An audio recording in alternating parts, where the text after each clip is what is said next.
Welcome to the Dixie Belle YouTube channel. My name is Amy and I'm from the channel Flip It Furniture. Today I want to show you how I paint furniture using an ombre technique. For a list of all the products I use in this video and where to buy them, be sure to check out the description box below. Let's go over a few things before we get started to better help you understand the technique. Ombre means dark to light. Reverse ombre means light to dark. Ombre isn't referring to the actual colors that you use.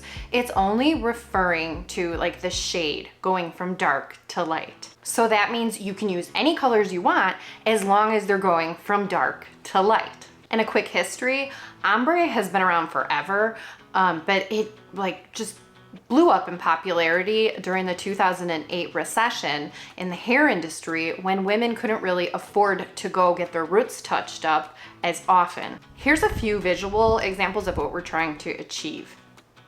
Only instead of hair, we're gonna paint this look on furniture. I also want to show you some examples of ombre flops. I think it's really important to understand and see mistakes so that we know what we're trying to avoid. And for those of you that don't know this already, I come from that hair industry. I think that's kind of where my love for color and blending and color mixing and color theory kind of all comes together. So this ombre technique, most blending techniques, I kind of think about the hair. That's why I gave you those examples, because it's definitely a big part of the hair industry, but it's kind of the same exact concept on how we're gonna do our furniture. I'm gonna show you this one technique done 3 different ways: for the beginner, the intermediate, and the advanced. So first up, let's start with the beginner, and that's the easiest one.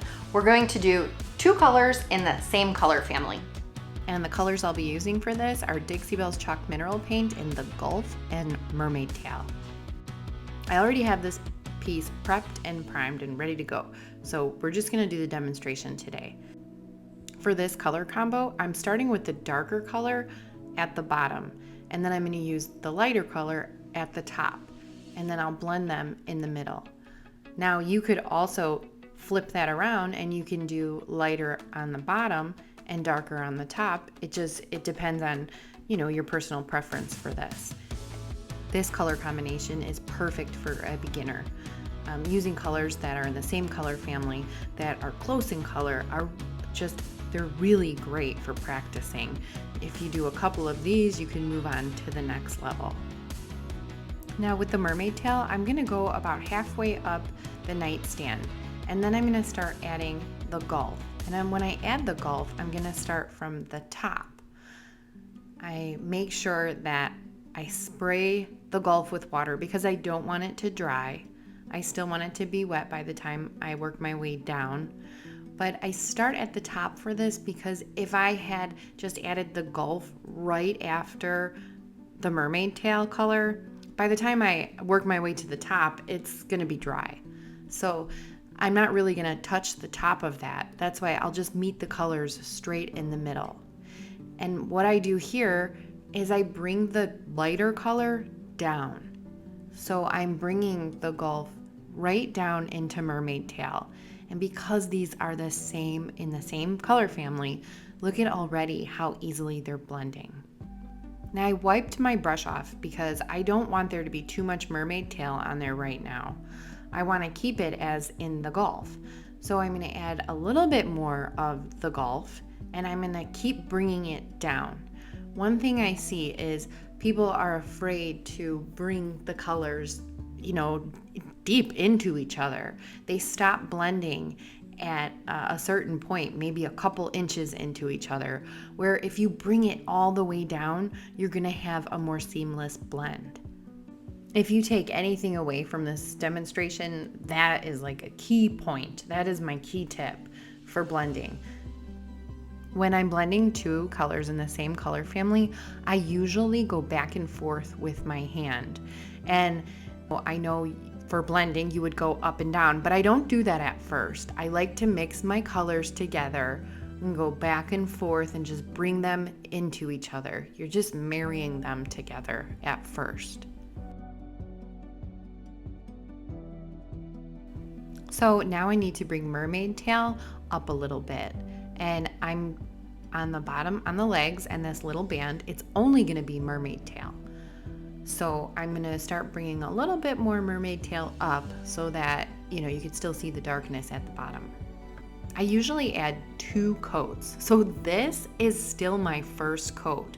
I do work this hard even on my first coat.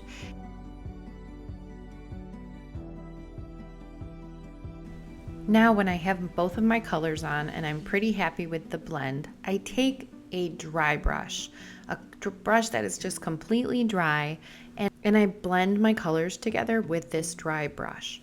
And I'll have a rag in my hand so I can make sure that I keep that brush dry. But this is where I start to go up and down. I start to do an X pattern. This is where everything starts to seamlessly blend. I can take off any brush strokes that might be on there. You can see as I'm using my dry brush, and I'm using a really soft hand with it. I barely tap the piece of furniture. So now for my second coat, I have to add the second coat here. I'm going to do the second coat in a sped up motion because I'm basically following the same exact steps, but you can see that I'm getting full coverage here. And you might be wondering why do I work so hard on that first coat? And for me, it's because it's so much easier for me to blend my second coat. There's no harsh lines that I have to cover. Everything is seamlessly blended already, and that works really well for me.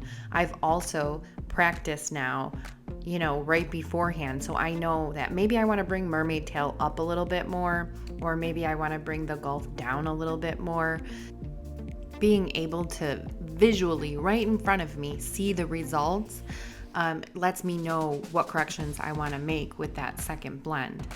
And I'm telling you, just having no harsh lines underneath gives me that seamless blend that I'm always looking for. Much easier. And here we are again with that dry brush. That dry brush makes all the magic happen. And when I'm blending colors that are so close in the same color family like this, it only takes about 10 minutes. It probably took about 20 minutes when I first started. And here we have it. This is it. There's no sealer on it. This is just the first beginner blend. Now let's go into the second blend. This is intermediate. I'm using Caviar and Fluff from Dixie Belle's Chalk Mineral Paint line. That is Fluff. It's a number 1 on, if you're going from level 1 to 10, lightest to darkest, Fluff would be a number 1 and Caviar would be a number 10. That's why this is an intermediate blend. They're totally different. They are the lightest to the darkest that you can get. I added Fluff almost all the way down the piece, just stopping in the middle of my last drawer. Now I'm adding Caviar, and I'm not going to go really far up with my Caviar because I don't want there to be all black on the piece. Once we blend the colors, there are going to be lots of grays, and we want the grays to go from dark gray to light gray. So it'll be black, dark gray, light gray into the white. So now that I have both of my colors on, I'm going to grab my brush with the Caviar on it, and I'm going to go up with Caviar instead of going, you can't go I couldn't go down with the Fluff anymore, or there would be no blend. So I'm going to go up with my Caviar. And again, the reason that I only added a little bit of Caviar is because black is the dominant color here. So if I had added a ton of black, if I went halfway up with my black, then there would be no grays. It would be mostly black. And we want this to be, gradient. We want it to gradually increase in the lightness.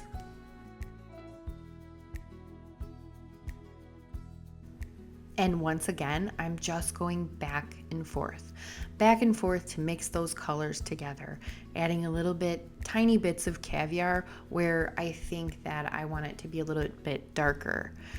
And then when I start to go up, I don't add. I'm actually taking the Caviar and the Fluff off of my brush. I'm unloading my brush as I move up the piece so that there's, if I had a ton of Caviar on my brush, then we're gonna have all these spots. The more I go up the piece, the less caviar I want on my brush, just so that I can get that perfect mixture of fluff and caviar. That's where the seamless blend comes in. The less caviar up the piece, the lighter we're gonna get. Now I'm switching my brush because I have all these lines and I wanna blend to get the lightest gray that I can get up at that top. And I didn't add any fluff to my brush. I'm just using what's on the brush. You don't need a lot. So you can see here that I'm getting this like really light gray from the top of the piece down to a darker gray, and then right into the legs, it's gonna be black.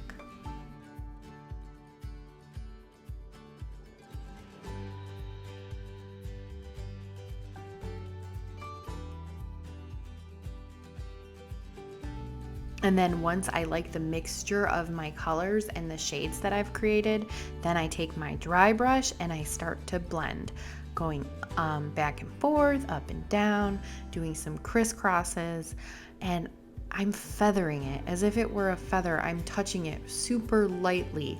That way I get rid of all the brush strokes. And now keep in mind, this is still only my first coat. I did decide that I wanted to bring the black up a little more. So on my second coat, you'll see exactly how I do that. But look at how seamlessly it starts to blend once I've created the colors that I wanted. And you know, another option would have been to mix the black and the white and have 3 colors. But for me, I just feel like that's an extra step that's unnecessary.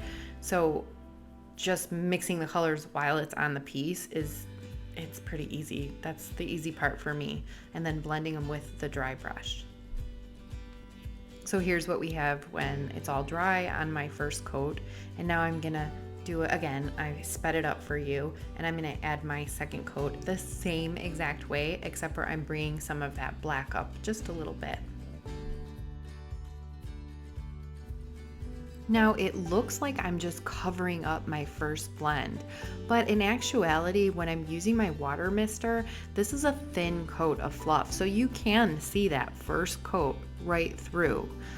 That's why, again, it's really important for me to make sure that my blend is seamless. My first coat's blend is seamless, because you can see through it sometimes if you're using lighter colors, which when you're doing an ombre, usually you are going to use a lighter color.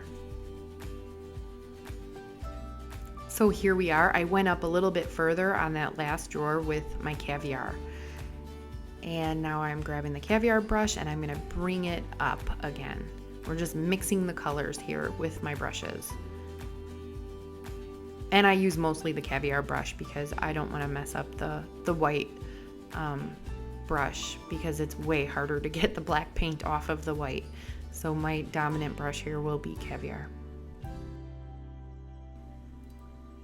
And once I liked the way that the transition looked, I did grab my dry brush. I grab it, I think right here. I grab my dry brush and I start to blend that bottom, because I like the way that bottom looks, and I'm not going to touch it again. So now I'm just going to mix the colors on the piece and then use my dry brush as I go up the piece to blend it.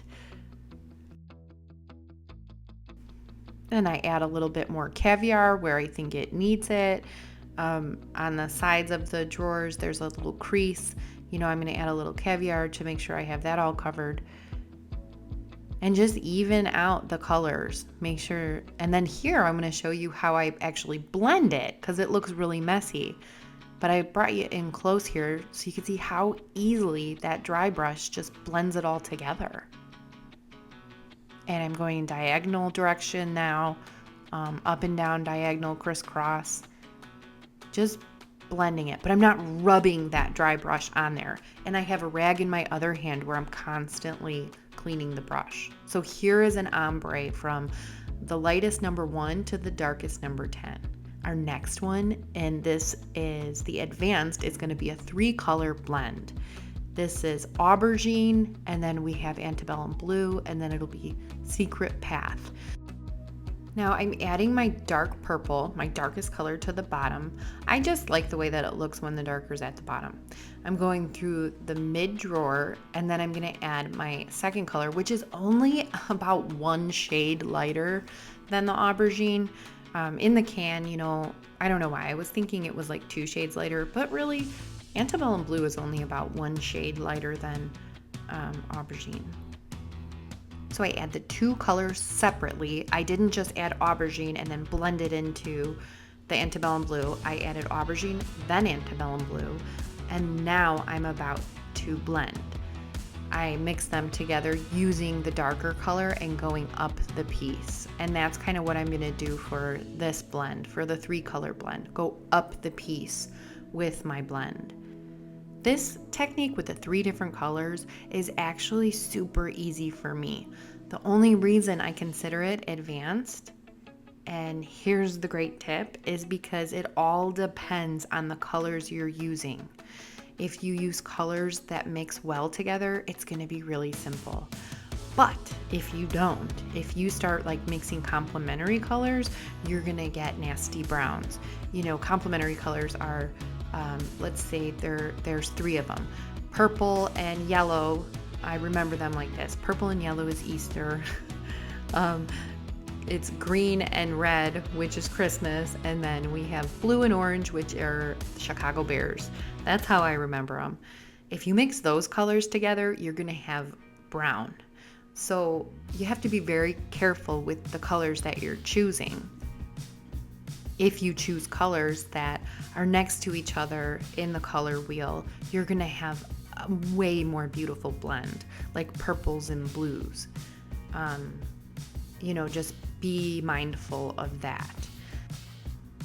So you can see, because these colors are next to each other on the color wheel, my purple and blue, they mix together so easily. And again, I'm just going back and forth with my brush. And now I'm gonna add my last color, which is Secret Path. To me, I never used this color before, and I thought it was a lot lighter than it actually is. So it might be 1 shade lighter than the antebellum blue. Because the color is brighter, it did look lighter to me, but once it dries a little bit darker. So either way, these are the 3 colors I chose, and they're actually beautifully blended together. They blend so nice. My first 2 colors blended like a dream. This one, it's a little bit trickier, but you'll see how I handle it. So I add Secret Path, and now I'm gonna go down with Secret Path. I'm gonna add some of that to the antebellum blue and see kind of what color I get from there. And again, I'm not gonna add any more of that Secret Path into these colors. What I have being created here, I can mix together. So I'm unloading some of the colors that I have on my brush, because we don't want them to become muddy. And I'm gonna bring now, with that same Secret Path brush, antebellum blue up, because I want it to fade. So I'm making sure that I'm keeping that brush really, really clean and using the paint that's already on the piece. And now I'm just mixing them up back and forth. And we're not even blending yet. We're just mixing the colors together to get the shades that we want. And then I'm grabbing my antebellum blue just to clean that area up a little bit. I don't want too much of the Secret Path into the antebellum blue. I still want to make sure I have the blue there, that you can see the blue and it's not all the way covered. But I brought that Secret Path down and I brought that aubergine up. Don't be afraid to mix your colors really well. The only spots where the true color is gonna show is Secret Path right on the tippy top. I'm not gonna mess with that. And then on the legs with aubergine, I'm not, in the little band going across the bottom, I'm not gonna mess with that. So those will be the darkest to the brightest. And here's what it looks like when it's dry. This was my first coat. So now I'm gonna add that second coat. Again, I'm gonna make it really quick because we just watched exactly how I handled it. But it's like the magic happens on the second coat. And I actually follow the same process. I like the way that the first coat looked.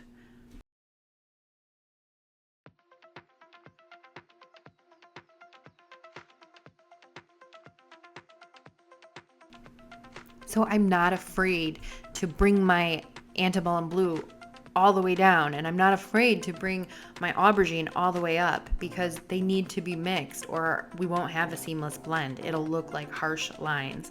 It'll look like the flop that I showed you at the beginning with the ombre hair. And now I'm working my way up the piece, blending it as I go, mixing the colors together with my wet brushes and then using my dry brush to blend them seamlessly.